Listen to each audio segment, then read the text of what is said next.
নমস্কার বন্ধুরা, হেসেল বনলক্ষ্মীতে আপনাদের সকলকে স্বাগত। আজ আমি বানাবো আমুলের ডার্ক চকলেট দিয়ে চকলেট কেক। আর দেখুন কেকটা কতটা লোভনীয় হয়েছে আর কেমন স্পঞ্জি হয়েছে। একদম নরম তুলতুলে কেক হয়েছে। এই কেক মুখে দিলেই মিলিয়ে যাবে। তাই আসুন, আপনারা সম্পূর্ণ রেসিপিটি প্লিজ দেখে এইরকম কেক বানিয়ে নিন। খেতে দুর্দান্ত লাগবে। তাহলে শুরু করা যাক রেসিপিটি। চকলেট কেক বানাবার জন্য আমি নিয়েছি 1 বাটি ময়দা, নিচ্ছি ওই বাটিরই হাফ বাটি চিনি আর 1/4 বাটি সাদা তেল, নিচ্ছি আমুল গোল্ড দুধ আর নিচ্ছি কেকের জন্য vanilla essence, Amul chocolate, dark chocolate আর নিচ্ছি চকলেট সিরাপ। আমি চকলেট পাউডার ব্যবহার করবো না, তাই সিরাপটা নিলাম। আর নিচ্ছি বেকিং পাউডার। এখন এই চিনিটা আমি গুঁড়ো করে নেব। চিনিটা আমি গুঁড়ো করে নিলাম। চকলেটটা আমি গোটা দেবো না, এই একটা চকলেটে 4টে কেক হবে। এইটা দিয়ে কেকটা বানাবো, আর ওটাতে আরও 3টে কেক বানাবো। এর থেকে বেশি পরিমাণ দিলে কেকটা তেতো হয়ে যাবে, তাই এটা আমি এখন গ্রেট করে নেব। এখন এটা আমি গ্রেট করে নিচ্ছি। চকলেটটা গ্রেট করে নিলাম। এখন একটা পাত্রে 1 বাটি মতো দুধটা নিয়ে নিলাম। এখন একটা বড় পাত্রে এই দুধটা নিয়ে নিচ্ছি। 1 বাটি মতো দিলাম। দিয়ে দিচ্ছি সাদা তেল। এখানে আপনারা বাটারও দিতে পারেন, তবে বাটার যদি দেন তাহলে গলিয়ে দেবেন বাটারটা। এখন এটা একবার গুলে নিচ্ছি। এবার এর মধ্যে দিয়ে দিচ্ছি চিনি গুঁড়ো। চিনি গুঁড়োটা খুব ভালো করে গুলে নিতে হবে। তেল, চিনি আর দুধ খুব ভালো করে গুলে নিলাম। এখন এর মধ্যে দিয়ে দিচ্ছি ময়দা। ময়দাটা এখন খুব ভালো করে ফেটিয়ে নিতে হবে, যেন কোনো গুটলি পেকে না থাকে, সেদিকে নজর রাখতে হবে।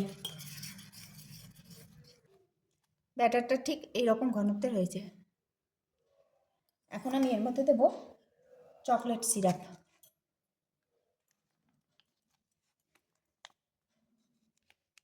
পুরো চকলেট সিরাপটা দিয়ে দিলাম। আর যে চকলেটটা গ্রেট করলাম সেই চকলেটের মধ্যে দিয়ে দিচ্ছি, পুরোটাই দিয়ে দিচ্ছি।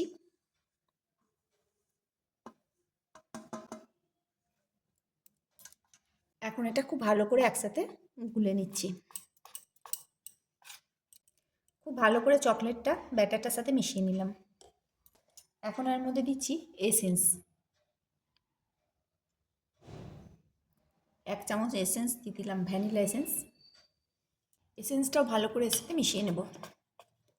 এটা একসঙ্গে গুলে নেওয়ার পর কেকের বাটিটা আগে রেডি করে নিতে হবে।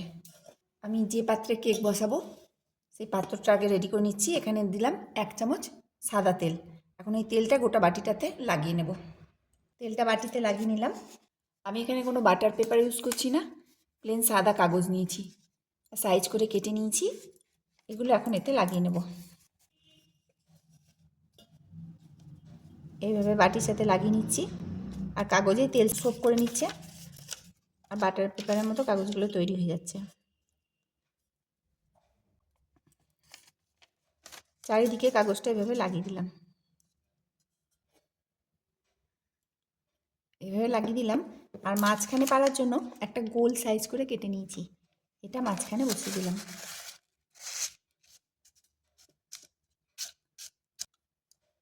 এমনি প্লেন পেপারেই কেক তৈরি হয়ে যাবে, এর জন্য কোনো বাটার পেপার কেনার দরকার নাই। এইভাবে কাগজটা চারিদিকে বসিয়ে দিলাম। এখন কেকের ব্যাটারটা রেডি হয়ে গেছে। এর মধ্যে দিচ্ছি বেকিং পাউডার 1 চামচ দিচ্ছি, আর 2 পিঞ্চ মতো দিচ্ছি বেকিং সোডা। এটা এখন ভালোভাবে মিশিয়ে নেব। বেকিং পাউডারটা ব্যাটারে দেওয়ার আগে কেকের বাটিটা রেডি করতে হবে, কারণ বেকিং পাউডারটা দেওয়ার সঙ্গে সঙ্গেই কেকটা বসিয়ে দিতে হবে। বেকিং পাউডারটা দিয়ে যদি বেশিক্ষণ রেখে দেওয়া হয় তাহলে কেক ফুলতে চাইবে না, তার জন্য আগেই বাটিটা রেডি করে নিলাম।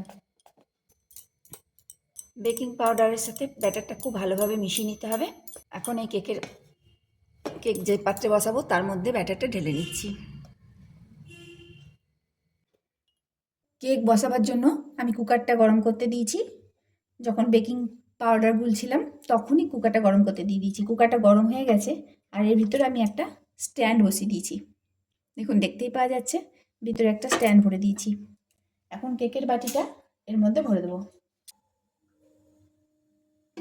কেকের ব্যাটারটা কুকারের মধ্যে ঢুকিয়ে দিলাম।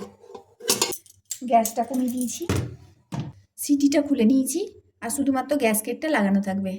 এখন গ্যাসকেটটা শুধু লাগিয়ে ঢাকনা লাগিয়ে দিচ্ছি। একদম আঁচ কমিয়ে দিয়ে এটা এখন 45 মিনিটের জন্য বসিয়ে রাখবো। 45 মিনিট পর ফিরে আসছি। 45 মিনিট হয়ে গেল। এখন আমি কুকারের ঢাকনাটা খুলে দেখছি। একটা হয়েই গেছে মনে হচ্ছে। আমি একটা চাকু ভরে দেখি, যদি চাকুতে লেগে থাকে তাহলে বুঝতে হবে হয়নি। লেগে নাই, কেকটা হয়ে গেছে। এখন এটা আমি বার করে নিচ্ছি, কিন্তু এটা ঠান্ডা করতে দেবো। এখন এটা কাটবো না, এটা সম্পূর্ণভাবে ঠান্ডা হওয়ার পর তারপর কাটবো। কিন্তু কুকারে ভরে রাখবেন না, কুকারে ভরে রাখলে কুকার যা হিট, কেকের তলাটা পুড়ে যাবে। তাই কুকার থেকে বার করে নিয়ে কেকটা রাখতে হবে। কেকটা ফুলে কত বড় হয়েছে। কেকটা ঠান্ডা হয়ে গেছে। এখন আমি কেকটা পিস করে কেটেও নিয়েছি। দেখুন কি সুন্দর স্পঞ্জি কেক হয়েছে, আর তলাটা দেখুন একদম পোড়েনি। সমস্ত রেসিপিটি দেখার জন্য হেসেল বনলক্ষ্মীর তরফ থেকে অসংখ্য ধন্যবাদ।